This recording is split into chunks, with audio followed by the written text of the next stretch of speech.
క్రీస్తునందున్న ప్రియులకు ప్రేమతో వందనాలు తెలియజేస్తున్నాను. మే నెల 31వ తేదీ 2026.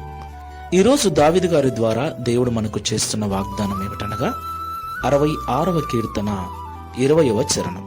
దేవుడు నా ప్రార్థనను త్రోసివేయలేదు, నా యొద్ద నుండి తన కృపను తొలగింపలేదు. ఆయన సన్నుతింపబడునుగాక. ఆమేన్.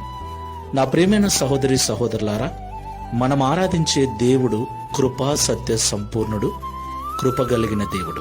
పర్వతములు తొలగిపోయినా, మెట్టలు తత్తరిల్లినా ఆయన కృప ఎన్నడూ మనల్ని విడిచిపోదని పరిశుద్ధ గ్రంథం సెలవిస్తుంది. దేవునికి మహిమ కలుగును గాక. నా ప్రియులారా, మన దేవుడు ప్రార్థనలు ఆలకించువాడై ఉన్నాడు.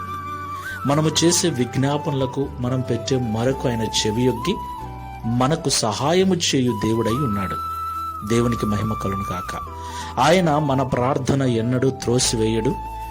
ఆయన తన కృపను మన మీద నుండి ఎన్నడూ తీసివేయడు. ప్రియులారా, ఆయనంతటా ఆయన ఎప్పుడూ ఆ కృపను తీసుకోడు.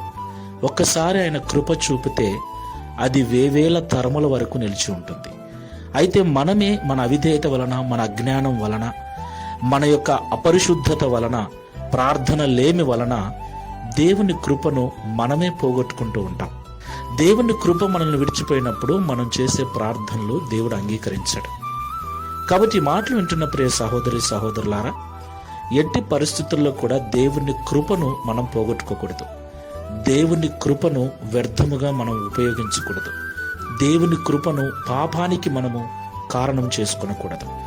చాలా మంది దేవుని కృప ఉందని దేవునికి విరోధమైన కార్యాలు చేస్తూ ఉంటారు.